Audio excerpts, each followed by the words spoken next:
Gotta sweep, sweep, sweep! Sweep!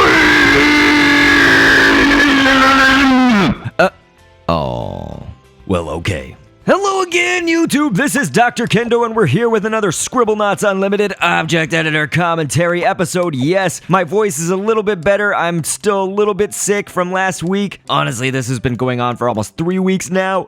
My voice has just been in and out and whatnot, but I think I can get through this episode with minimal issues. So this source object that we're going to start off with is Cecalia, I believe is how you would pronounce that. C-E-C-A-E-L-I-A.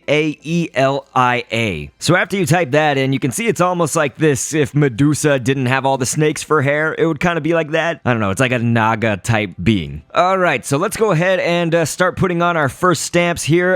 We're gonna go with chalk, and of course that yields 3 different options. We want the writing piece of chalk. You gotta take a look at how we're gonna pattern this. We're gonna give it this texture pattern of these like lines and stuff where it's all weathered, and we're going to attach these to the body that is left over. So notice that I'm covering that up. We took off every single other part of it, and we also shrunk that torso body piece as well of the Cecalia. So this game, Scribblenauts Unlimited, of course, is basically where we can use the object editor feature. That's actually just one component of this game. It does have like a story mode and other pieces to it that can add a little bit more depth. But on this channel, we use the object editor, which is just on the Wii U and PC versions of this game, so not on the mobile or 3DS versions. And I create the characters that you guys suggest in the comments section, and for the last few weeks, we've been doing some Baldi's basics in education and learning characters, and today we, of course, are still doing that with the gotta sweep broom right here. Gotta sweep, sweep, sweep! We got a haystack coming up for the side because you know that these bristles right here that we're creating for the broom of the gotta sweep character in Baldi's basics is, you know, it's got these like frilled bristles on the very ends of it. Now, this is not calculated where we're counting out exactly the amount of bristles from the real image from Baldi compared here to Scribblenauts Unlimited. I know that this game does have a stamp limit, but also this is Scribblenauts Unlimited. This is not Baldi's basics. Like, we're creating a character from that universe, but that does not mean that it has to look 100% like this exact spitting image. You know, it needs to just basically be translated into the confines and the universe of Scribblenauts Unlimited. And what I mean by the confines of it is this game actually is somewhat limited, even though it's called Scribblenauts Unlimited. We're limited by just a few things, but one of the main ones, of course, is the amount of stamp space. Each one of those components, like the glow stick and the pimple and the minus sign, and then all those chalk pieces, all those pieces are a stamp. You do have a limit to how many you can put on. But we're actually now in the properties editor right here. You can edit health and what other characters react to your object as, a lot of behind the scenes kind of stuff. And so when we're at this section in my videos, I like to read background information and fun facts about the characters that we create in this series. So of course, let's do it for Gotta Sweep, which is basically a large broom in Baldi's Basics in Education and Learning that will occasionally go around the school sweeping all around, to include sweeping up the characters. The voice is hilarious, as it's really loud and distorted like with the yelling into the mic. The look of this gotta sweep character is kind of realistic in Baldi, but it's still a grainy kind of image of a broom that has green bristles on one section and grayish bristles on the remaining parts. So notice, of course, here on the behavior tab, we did follow. Well, it just went away a little bit ago, but basically you want to do 2 separate behaviors where one, it will follow humans, and then the other is going to be follow humanoid. So then down at the very bottom, there's a scripting kind of tab right here. You want to click on that, and we're going to make a script for it to push. So basically, when this object moves near an object, and you want to make it like a decent distance away, not too far, but not too close. So I did about 4, you can do 5, something like that. And then we want to push the trigger target. So of course, we're going to give it some light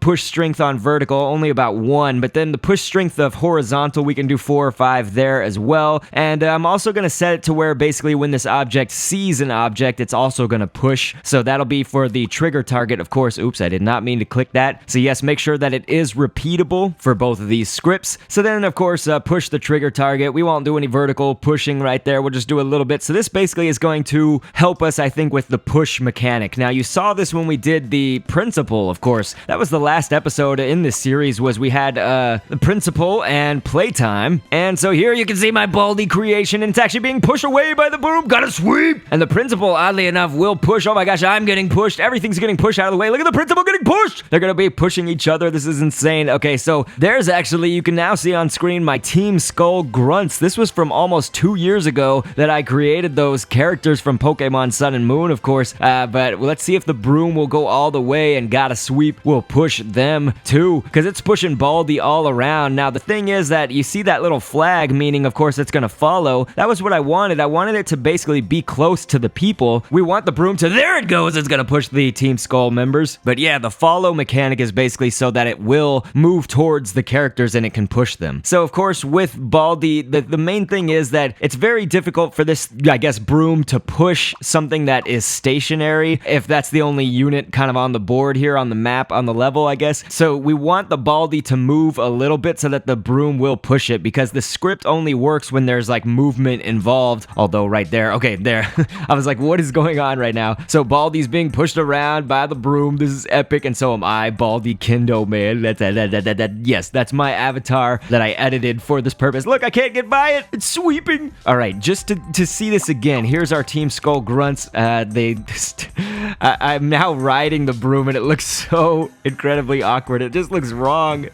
Okay, I thought that was gonna work right here. So now that I'm riding the broom, that is a script that I made on the properties editor that we could ride it, but I thought it was actually going to push them. So I need to see, yeah, no, this just looks really stupid, but okay, well, it worked that time. I'm trying to, here, so it's working against Baldi. Is it because the Team Skull grunts were still, that certainly could be it, although it's pushing Baldi vertically like crazy. Whoa, that was craziness. Did you see that? I just totally sweeped that Team Skull grunt. Let's see if I can push the other one now. Yes, bonk. Why was this not working before? So check that out, yeah. Oh, dang it, I just grabbed his emblem and that's it. Okay, now Baldi's using it because it's glue.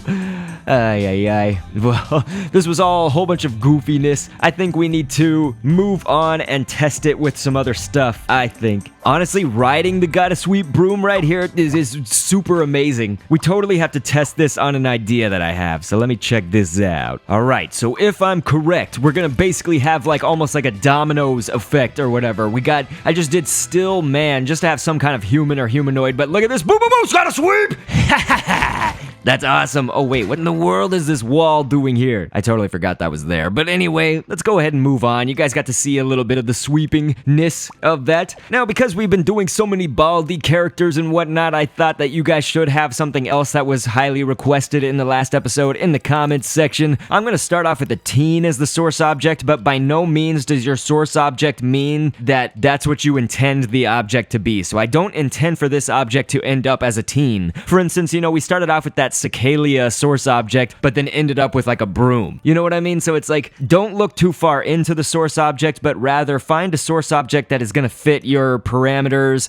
Maybe it's going to do a certain action that you want it to do. You know, there's a lot of reasons that you would choose a source object in particular. And so anyway, let's go with a minus sign coming up right here. After we did Mother Nature for the foot, we actually took the back leg of Mother Nature and then put a diaper underneath that, and the minus sign went above all of this. Now, those were all connected to the teen's torso right there, the body of the teen, whereas this pill we're gonna do for each of the legs. So connect that to the leg grids or whatever right here, and then I'm gonna go with a tube top for the feet. So what in the world are we creating? Kind of it's a little bit disproportionate right now, but we're gonna be creating Gumball, of course, from the Amazing World of Gumball. And so we got a capsule coming up next, and the capsule will yield the results of either a device or the shape, and we want the shape capsule right here. So I'm going to go with writing chalk once again. So chalk is going to be what we typed in there. And then I'll go with a half rest. So the two pieces of writing chalk next to this half rest right here are going to make for the sleeves of Gumball down there, the bottom portion of the sleeves just before we get to the wrist and everything like that. And so for the arms or the hands right down here, we can actually use a kangaroo. And I'll go with, well, you could do either the front or the back arm. It doesn't really matter necessarily. But for that, we've got his his hand gonna be right here. I can't get it on, there we go. If you can't get it on the grid good enough, you can actually just move the arm outward like I just did right there and then place it if you're having problems. And so then we got a dayfly. That wing of the dayfly can be for the tail, so of course attach that to the torso and then move it behind everything layered. Half rest we can go with once again, and that's actually going to be painted all the way black, the blackest of black that you can get, and then place it down here for distinguishing where his fingers or paws are, right there. So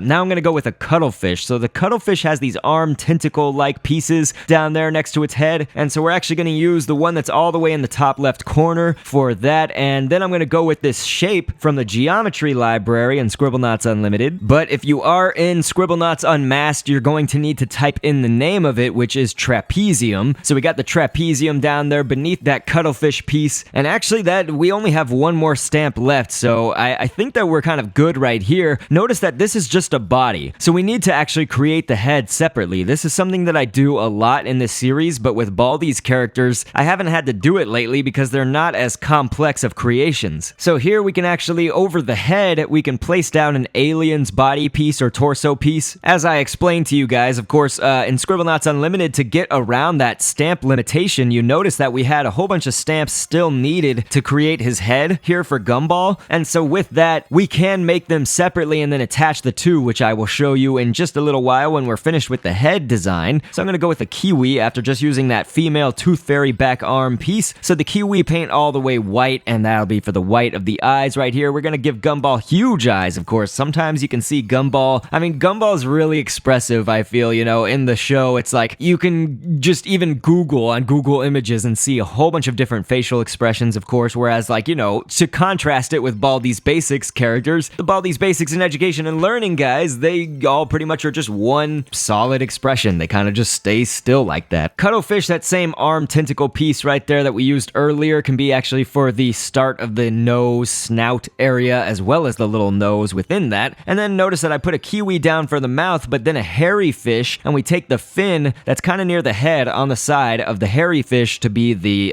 tongue down there. And I'm going to go with the cuttlefish once again, but this time we're going to go with the middle arm piece, the one on the very end of that tentacle. So it's like just a little triangle, you know, basically that's all you need, and it's for the little tooth down there. And so then a jellyfish, we can take this and use the jellyfish's, it's like an upper tentacle piece, but it's near the jellyfish's body. It's just a black line. So that kind of can give us these 3 lines here and then 2 lines on the other side right there, and that's going to look good to almost finish off our Gumball creation. We do need, of course, to put on some ears right here. So mola, we can actually put in right there, and a mola is like an ocean sunfish, and so the mola's body will do the job for us right there. So you do need to make sure, though, after you name your head object and you're kind of finished with that, we do need to do a specific script on it here in the properties editor. So after you've edited everything, go down to the equipment tab, and you can see on that second circle from the bottom, you want to fill that in. It says can be worn on the face like glasses, so you want to definitely make sure that that is filled in for your head object. You could also do on the head like a hat, you know, which will just put it higher up. Either way, you need it to be acting like a hat or glasses. That's what your head object is. So notice that we've got the body piece. This still looks incredibly awkward and wrong, but yes, we need to, of course, just then